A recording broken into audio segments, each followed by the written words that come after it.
The Architecture of Us, Part 1. The Roots and the Storm. The story of Leo and Elena didn't begin with a grand gesture. It began with a stolen blue crayon in a dusty kindergarten classroom. Elena, a whirlwind of energy even at 5, had decided that Leo's drawing the ocean needed more waves. Leo, usually the quietest boy in the room, didn't cry. He simply handed her a green one and said, "Add some seaweed, too." By the time they were 10, they were inseparable. Their sanctuary was a forgotten patch of woods behind the old textile factory. They called it the Kingdom. There, they spent hundreds of hours building fortresses out of fallen branches and discarded plywood. "When we grow up," Elena said one afternoon, her face streaked with dirt, "I'm going to build real houses. Skyscraper houses with windows that touch the clouds." Leo, who was busy trying to tie a sturdy knot in a piece of twine, looked up at her. "I'll just build the furniture for them, so you have a place to sit and look at your clouds." It was a childish pact, made in the innocence of summer that felt like it would never end. The turning point, age 16, the shift from friends to everything, happened during the summer of their 16th year. The town was hosting its annual fair. The air was thick with the smell of fried dough, diesel from the spinning rides, and the humid weight of an impending storm. They were sitting at the very top of the Ferris wheel when the machinery groaned and came to a halt. They were stuck, suspended 60 feet above the glowing lights of the carnival. "Are you scared?" Leo asked, noticing Elena's knuckles turning white as she gripped the safety bar. "No," she lied, though her voice trembled. Leo didn't say a word. He simply reached over and covered her hand with his. It was the first time he had touched like that. Not a playful shove or a high five, but something intentional. The air between them suddenly felt charged, more electric than the lightning flickering on the horizon. "I've got you," he whispered. In that cramped, swaying metal carriage, the world narrowed down to just the two of them. When the wheel finally started moving again, they weren't the same children who had boarded it 10 minutes earlier. The bitter sweetness of 17, their final year of high school, was a fevered dream of stolen moments. They spent every weekend in Leo's father's old garage, which smelled of cedarwood and motor oil. Leo was learning to restore old wooden chests, while Elena sat on a workbench, surrounded by her architectural sketches. But as the college acceptance letters began to arrive, a shadow fell over them. Elena had been accepted into a prestigious design program in a city 500 miles away. Leo, meanwhile, had to stay. His father's health was failing, and the family business, a small custom carpentry shop, was resting on his shoulders. The night before Elena left, they sat on the hood of Leo's battered pickup truck, looking out over the valley. "It's only a few hours by train," Elena said, her voice thick with forced optimism. "We'll call every night. We'll see each other every holiday. Nothing has to change." Leo looked at her, his heart heavy with a truth he didn't want to admit. Everything was about to change.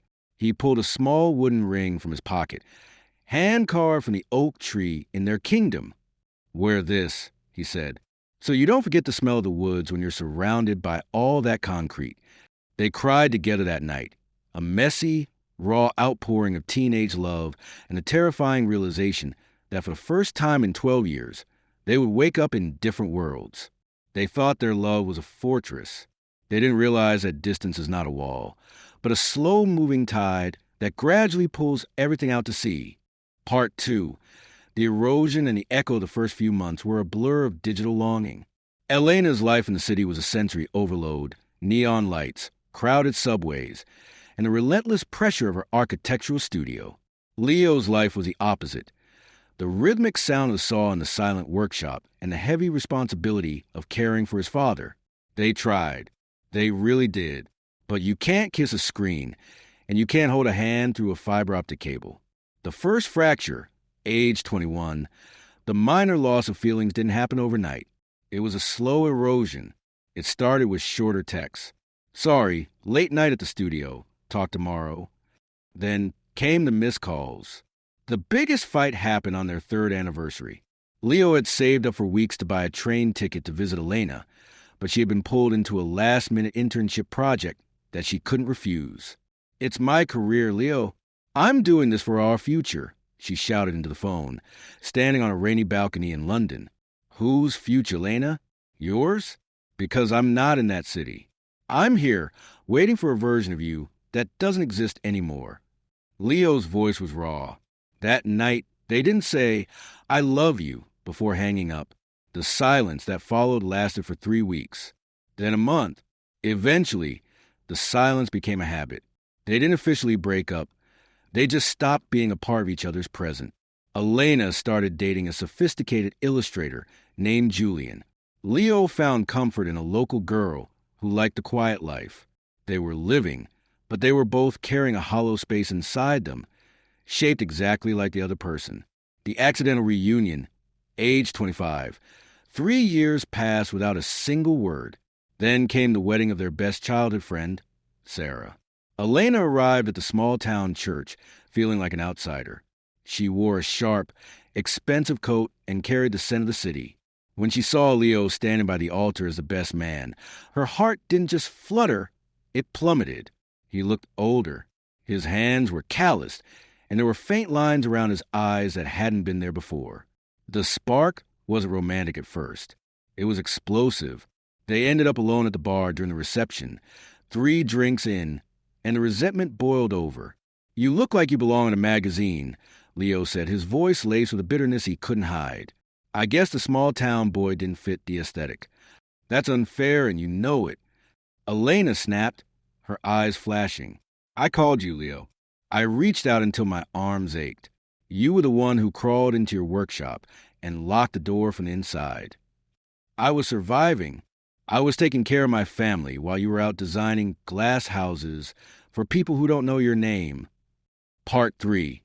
The architecture of home, the final choice. The weeks following the wedding were a blur of internal conflict for Elena. In the city, everything was loud, fast, and sterile. She stood in her high-rise office, looking at a model of a new luxury complex, and realized she felt like a ghost in her own life. Every achievement felt hollow because she couldn't share it with the only person who truly knew the girl behind the success. The breaking point, the minor loss of feelings they had experienced years ago, was revealed to be nothing more than a long winter.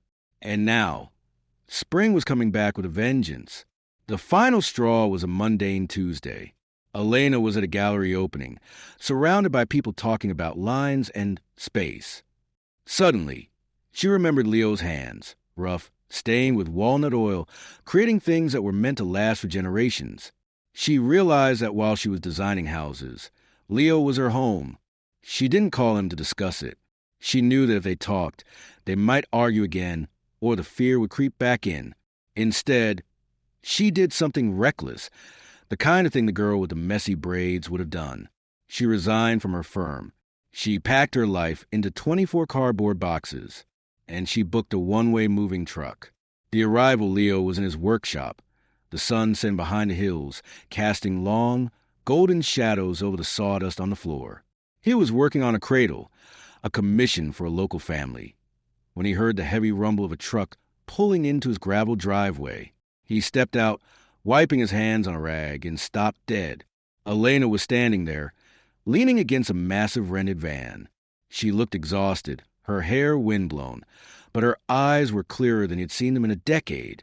"You're late," Leo said, his voice a mix of shock and a hope so intense it hurt. "I took the scenic route," Elena replied, her voice trembling slightly. "It took me 7 years to find my way back, but I'm here. And Leo, I'm not here for a weekend. I brought everything." Leo didn't hesitate. He crossed the yard in 4 long strides and pulled her into a kiss that tasted like forgiveness, like the old oak tree and like 1,000 unread letters. The petty spats and the miles between them evaporated in that single moment. The happy ending 6 months later.